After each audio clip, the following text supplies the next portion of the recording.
Young people, you just got to understand, it takes a long time to make a lot of money. But there's joy in the process too. You got to be grateful when you're making 50,000. You got to be grateful at 80,000. A lot of people stay pissed off because they ain't a millionaire. If you pissed off where you are right now, you'll never be a millionaire. The more you're grateful for, the more God will give you to be grateful for. Instead of complaining about what's going on, man, I got to go to work today. Man, I got these kids. Remember when you wanted a job? Remember when you wanted a baby? You know what I learned? You can't cry about what's on your plate when your whole goal was to eat. The moment you start showing God more gratitude, he'll give you more stuff. What he do is, he's not going to keep giving you stuff if what you got you can't handle already. You kill more blessings by not being grateful. That's the number one blessing blocker, lack of gratitude. That's the number one reason I have what I have, and that's the number one reason why I'm going to get more. Listen to me, y'all. Wake up every day and start being grateful. Don't check your phone first. Wake up every morning and just start thanking him for just your life, your kids, your food, your clothes, your money, your husband. And then immediately after that, you'll have a better day. He start giving you more stuff. There's this thing people think that like, I'll be happy when. Once I get like this amazing home, or once I get this relationship or an amount of money, then I'll allow myself some happiness. The problem is the finish line always moves. The other part is people think, well, if I enjoy myself now, I'm going to lose my drive. The truth is there's no correlation between the two at all, between you feeling complete pain all the time and losing drive. And so really the best example of that would be like if you've ever, if I bite into a great piece of steak, you take that first bite, it's like complete bliss. There's no correlation between how great that tasted and your lack of desire for the next bite. In fact, that bliss causes you to want more of it. It's important that we celebrate our wins. We celebrate our lives because it causes us to want the next bite. And so for me, I want to live in a state of being grateful and blissful now, not waiting for some future place or date that may never arise. I had a really good friend of mine. I went to lunch and he said, I don't know who this guy is here. And he goes, let me ask you a question. Right now, what are you grateful for? And at the lunch I said, nothing, brother. There's nothing good in my life right now.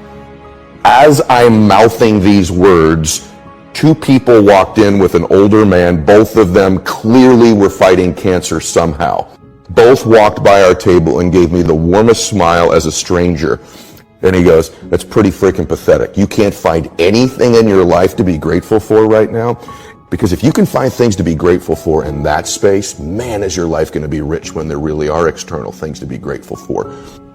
And what happens is there's this reticular activating system in our brains. All of a sudden, all these things start to come into my awareness that I'm grateful for. I started to see things to be grateful for. Choose to be happy in spite of life's challenges. Life changes every day. Sometimes things will be going your way. Sometimes it won't work so well. Sometimes you'll have your health, you're feeling good, and there's some things that can happen to you in life that can take all of that from you. Life always changes. But you can choose in the midst of all of this that's going on to be happy in spite of it. Viktor Frankl, he said the last of the human freedoms to choose one's attitude in any given set of circumstances, to choose one's own way. Douglas Matlock has a poem I love. He said, sure, this world is full of trouble. Lord, I've had enough and double reason for complaint.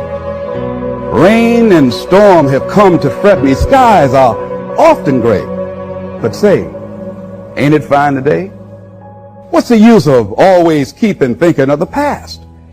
Each must have his tribulation, water with his wine. Trouble? I've had mine, but today is fine. It may rain again tomorrow. It may rain, but say, ain't it fine today? Ain't it fine today?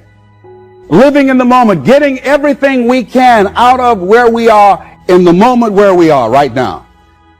The other thing is, willingness to let people and things go, especially if they want to go. When they're no longer good for you, just let them go. Just to hold on tenaciously really doesn't make really good sense, all right? Next thing is face the truth about life and deal with it. In order to have a fulfilling life, knowing that things are going to happen, expect the unexpected. Everything that happens, use it for your upliftment. What can I get from this? How did I end up here? What's the blessing in this for me? And don't let it go until you get your blessing out of it, because there's a blessing there. There's something for you in everything that happens to you for you to learn from that experience.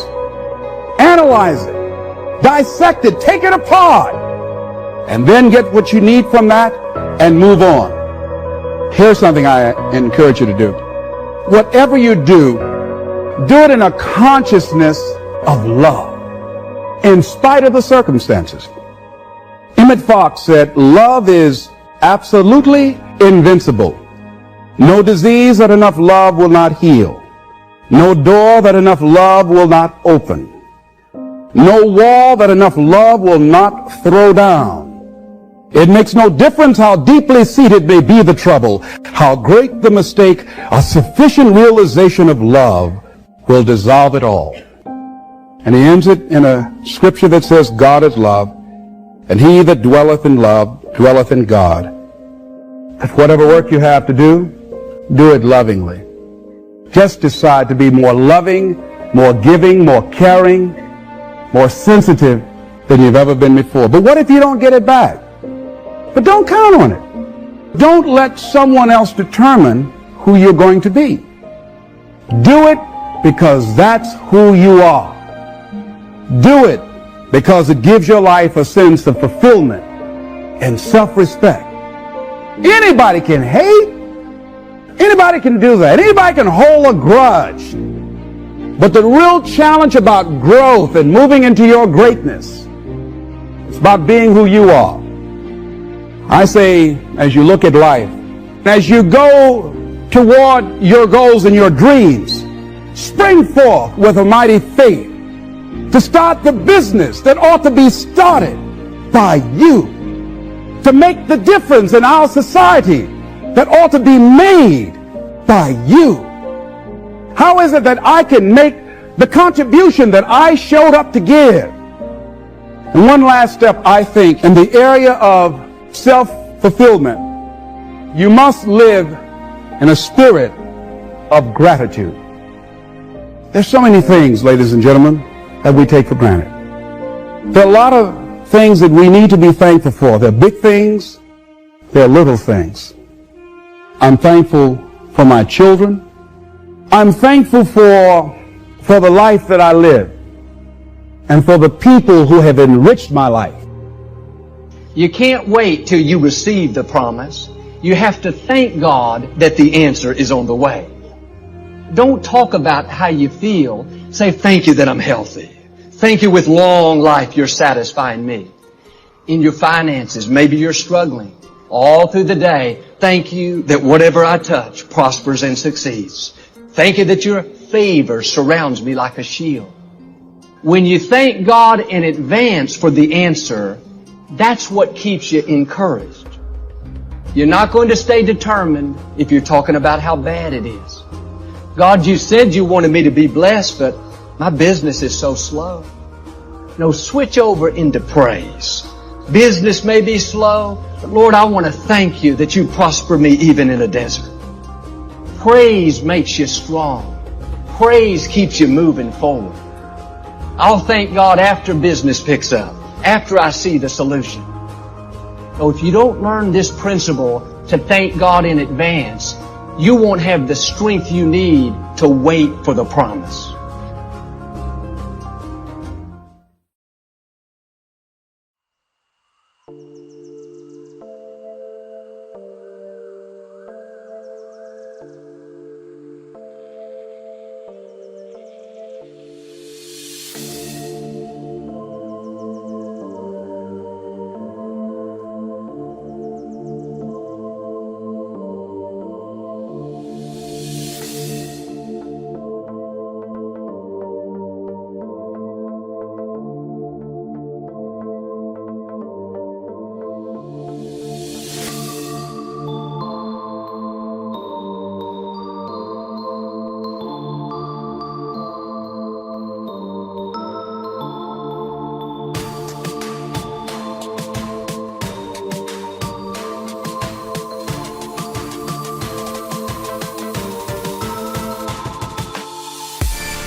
is down, what's left is right.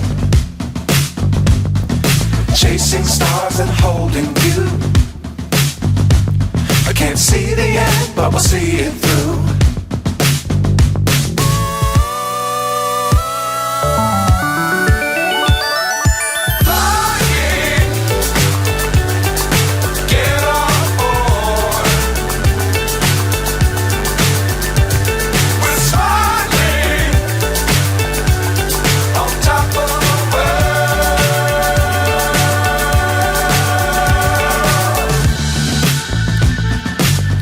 Times don't fly too high. Be sure to keep the ground in sight. Fly forever if you keep it tight.